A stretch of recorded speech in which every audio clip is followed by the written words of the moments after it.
बौद्ध भिक्षुओं और बुद्धिस्टों के हाथों में सौंपा जाए। ये इसकी आवश्यकता है। यदि नहीं इस देश को बर्बाद कर देंगे, इस देश को रहने लायक नहीं रहने देंगे, इस देश को बचाना है तो बुद्धिस्टों की, अम्बेडकर अनुयायियों की जिम्मेदारी है। इसीलिए सदावान पासकों, मैं आप लोगों से ये ज्यादा न कहते हुए इतना कहूंगा कि जो भी इस संबंध में सिर्फ आज बुद्ध गया पर और सरकार की, प्रदेश सरकार बिहार राज्य की और केंद्र सरकार की क्या नियत है, बुद्ध गया में क्या कायम करना चाहते हैं, हम लोगों को उस पर अधिक से अधिक प्रकाश डालना है और इधर उधर की कोई बात कोई नहीं करेंगे। मेरा सबसे यह है कि सबको मौका दिया जाएगा। जो भी इस संबंध में अपनी बात रखेंगे उनको मौका दिया जाएगा और हम एक दूसरे की कोई आलोचना आपस में नहीं करेंगे। किसी भी संगठन की, किसी व्यक्ति विशेष की कोई आलोचना नहीं करेंगे। अगर करनी है, जो हमारा असली दुश्मन है, हमें दुश्मन की पहचान करानी है कि हमारा दुश्मन कौन है। इस देश में जो मनुवादी सोच के लोग हैं, जो इस देश के दुश्मन हैं, इस समाज के दुश्मन हैं, इन बुद्धिस्टों के, अम्बेडकर अनुयायियों के भी दुश्मन हैं। वो नहीं चाहते कि इस देश में क्या समता, बंधुता, स्वतंत्रता और न्याय हो।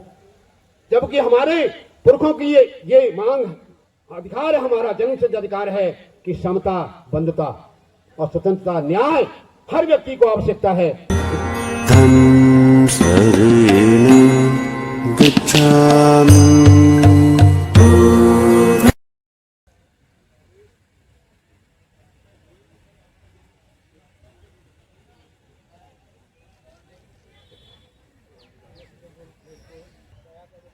को 3 बार वंदन करते हुए, नमन करते हुए आज के इस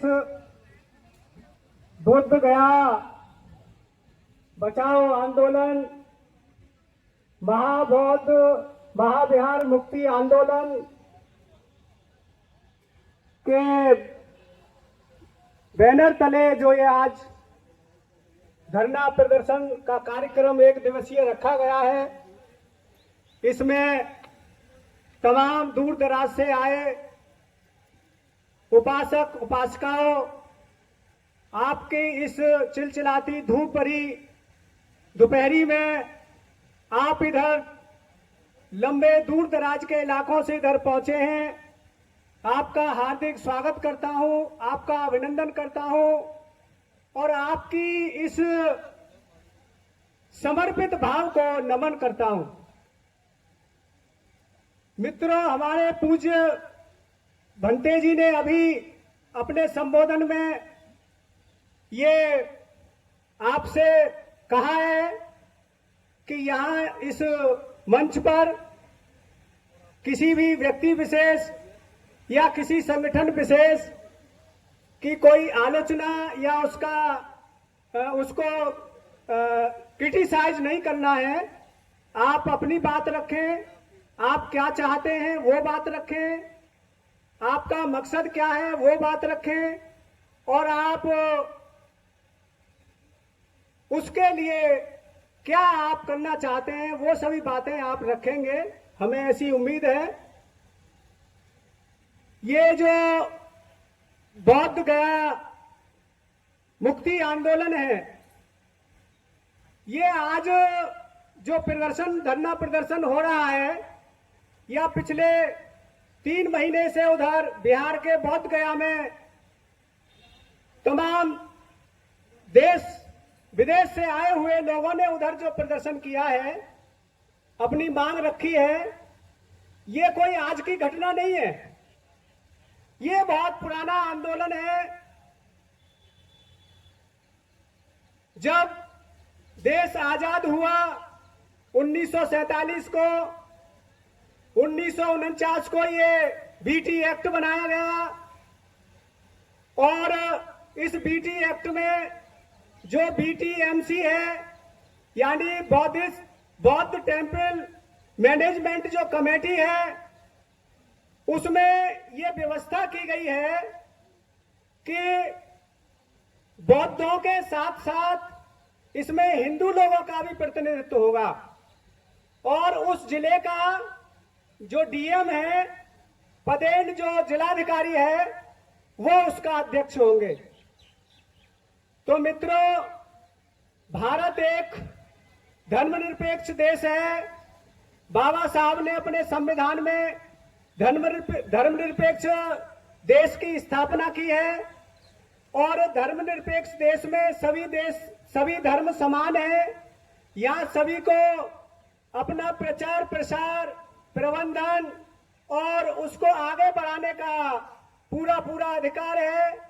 इसके तहत ही हमारे संविधान में मौलिक अधिकारों की व्यवस्था की गई है और आर्टिकल 25 और 26 यानी भारतीय संविधान का अनुच्छेद 25 और 26 में यह व्यवस्था की गई है कि जितने भी इस देश में धार्मिक लोग हैं वो अपने धर्म का प्रबंधन प्रचार प्रसार और उसका प्रशासन स्वयं करेंगे। जब ऐसी व्यवस्था की गई है संविधान में, मौलिक अधिकारों में यह व्यवस्था की गई है, धार्मिक स्वतंत्रता का अधिकार दिया गया है, तो ये बौद्धों के धार्मिक स्वतंत्रता के अधिकार का हनन क्यों किया जा रहा है? सबसे बड़ा सवाल ये है कि ये बीटी एक्ट दो तरह से असंवैधानिक है।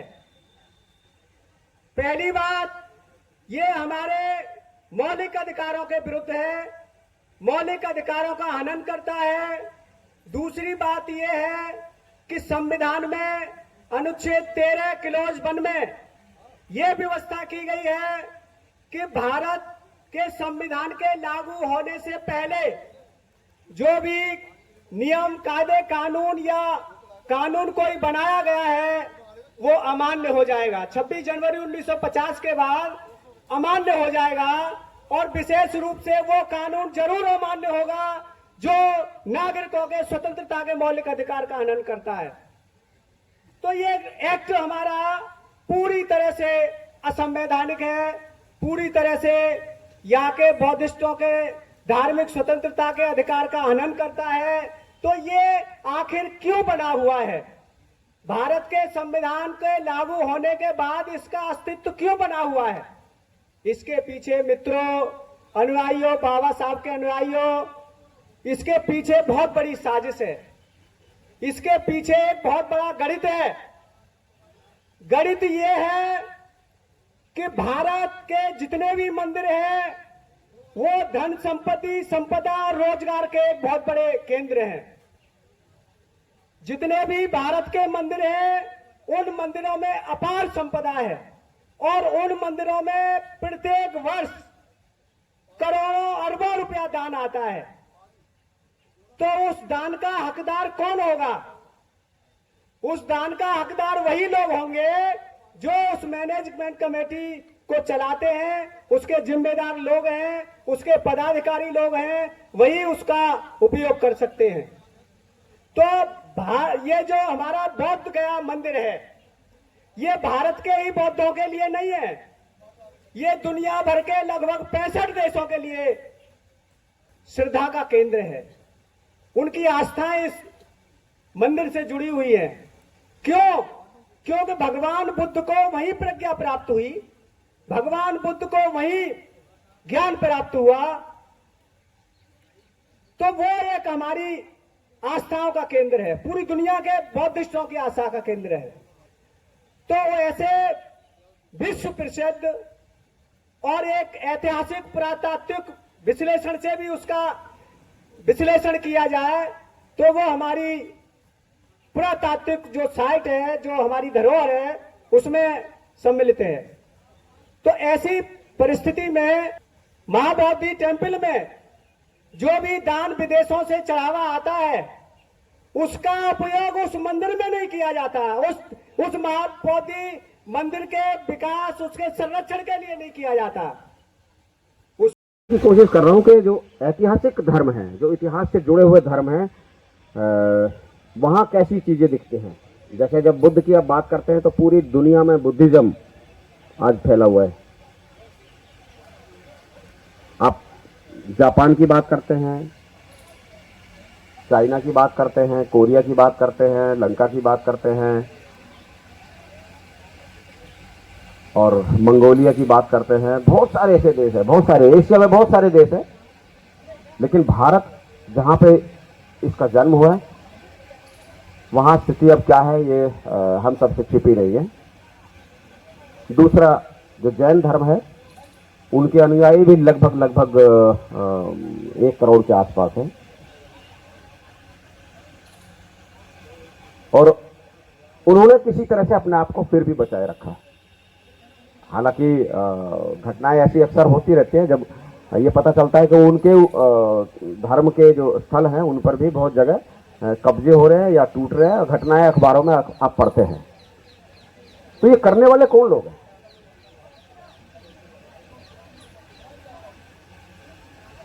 और वो क्या करना चाहते हैं? जो बुद्ध की बात करते हैं वो पूरी दुनिया में शांति की ही बात नहीं करते, वो व्यवस्था की भी बात करते हैं। और पूरी दुनिया में जो आज व्यवस्था है वो व्यवस्था आपको चारों ओर दिखती है। हुआ था, आज तीसरा दिन है। ये आहिस्ता आहिस्ता लोगों को ये पता चल रहा है कि जो बौद्ध विहार है, यानी कि महाविहार है बौद्ध गया का, उसमें दूसरे लोगों का भी कब्जा है।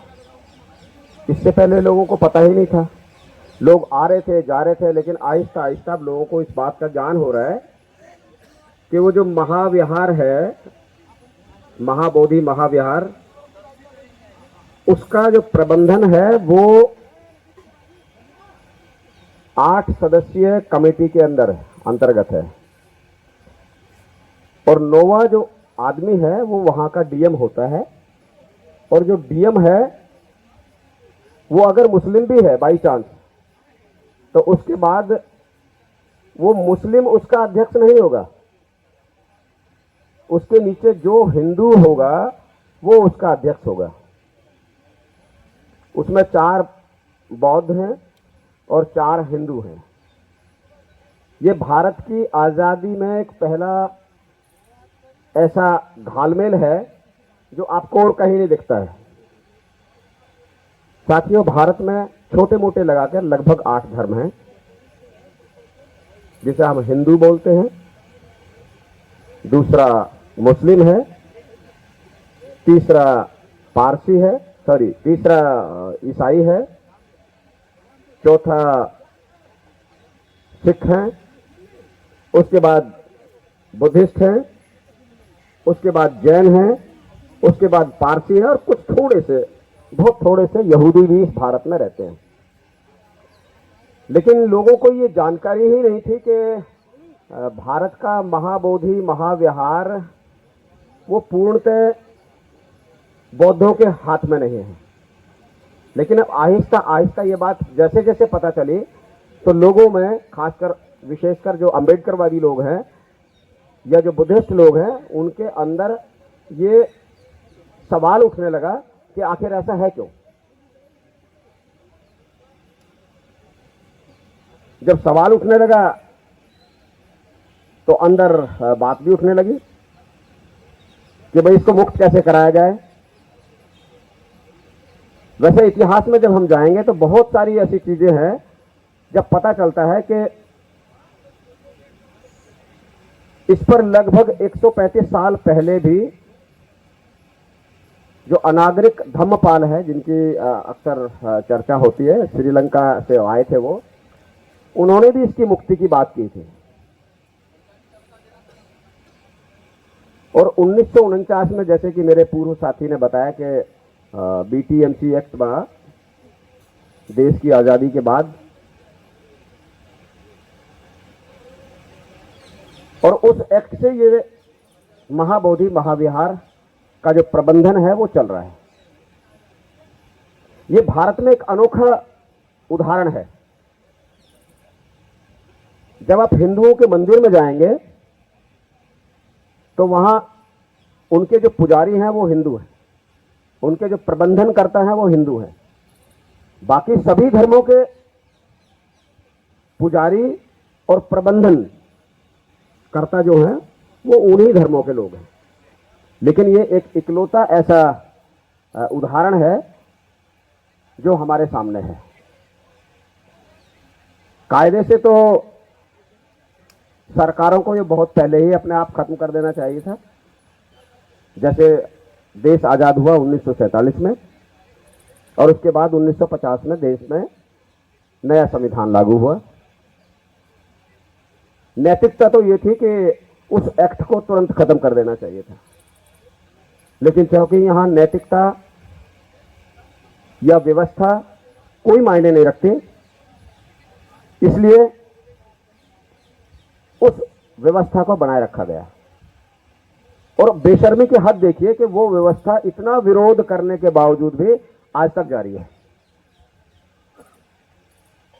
और आगे कब खत्म होगी इसकी कोई उम्मीद नहीं है। हम लोग धरना प्रदर्शन कर रहे हैं, हमारे लोग उस पर काम कर रहे हैं, लेकिन उसकी अभी उम्मीद दिखती नहीं है। एक छोटी सी उम्मीद अभी नजर आ रही है। 29 तारीख को सुप्रीम कोर्ट में जो रिट डली हुई है उस पर सुनवाई होगी। सुनवाई में क्या निर्णय आएगा क्या नहीं आएगा ये तो भविष्य बताएगा, लेकिन हमें पूरी उम्मीद है कि वो निर्णय हमारे पक्ष में आएगा।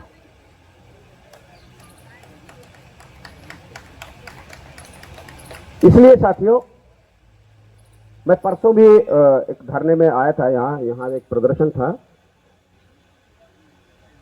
तो आदरणीय भिक्षु संघ के कुछ लोग थे, उन्होंने एक बात कही कि जिस प्रकार सम्राट अशोक ने बुद्ध धर्म को पूरी दुनिया में फैलाया, ये वर्तमान सरकार के लिए, वर्तमान व्यवस्था के लिए एक पुण्य का भी काम है कि अगर उसने ये व्यवस्था बौद्धों को सौंप दी तो ये घटना इतिहास में दर्ज होगी, ऐसा हम सबका मानना है। और ये बात बिल्कुल सही है, चाहे वो बिहार की सरकार हो चाहे वो केंद्र की सरकार हो, अगर इस पर वो ईमानदारी से संज्ञान लेती है तो निश्चित तौर पर वो आपके पक्ष में ये निर्णय आएगा। साथियों, यहां भाषणबाजी का कोई समय नहीं है, लेकिन मैं छोटी सी बात कहकर अपनी बात खत्म करूंगा। इस देश में दो बड़ी स्पष्ट धाराएं हैं। एक धारा आपको इतिहास की ओर लेकर जाती है, दूसरी धारा आपको कल्पना की ओर लेकर जाती है। जब हम कल्पनाओं की बात करते हैं तो एक बड़े धर्म जिसकी हम हिंदू मैथोलॉजी जिसे हम बोलते हैं वो दिखता है, और बाकी जिन धर्मों की हमने बात की है, मैंने अभी 8 धर्मों की बात की यहां पे, वो सारे के सारे ऐतिहासिक धर्म है और ऐतिहासिक पृष्ठभूमि पर आधारित है। लेकिन हिंदू मैथोलॉजी जब हम उनकी बात करते हैं तो ये पता नहीं चलता है कि वो कहां से निकली, कब निकली, उसके कौन कर्ता धर्ता हैं, उसके कौन पूजनीय लोग हैं, वो ऐतिहासिक लोग हैं या काल्पनिक लोग हैं। ये सवाल पूरी दुनिया में उठता रहा है और भविष्य में भी उठेगा।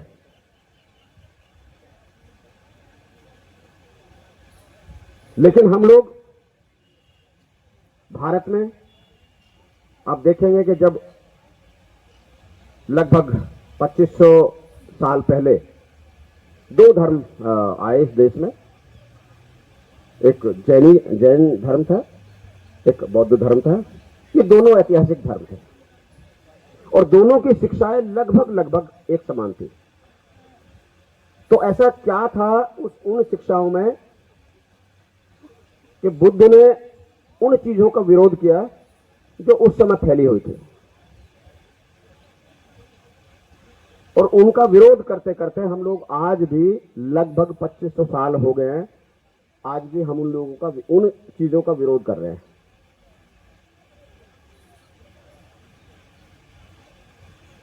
मूल बात है कि जब हम इतिहास की तरफ जाएंगे तो आपके सामने सच आएगा, आज नहीं आएगा कल आएगा।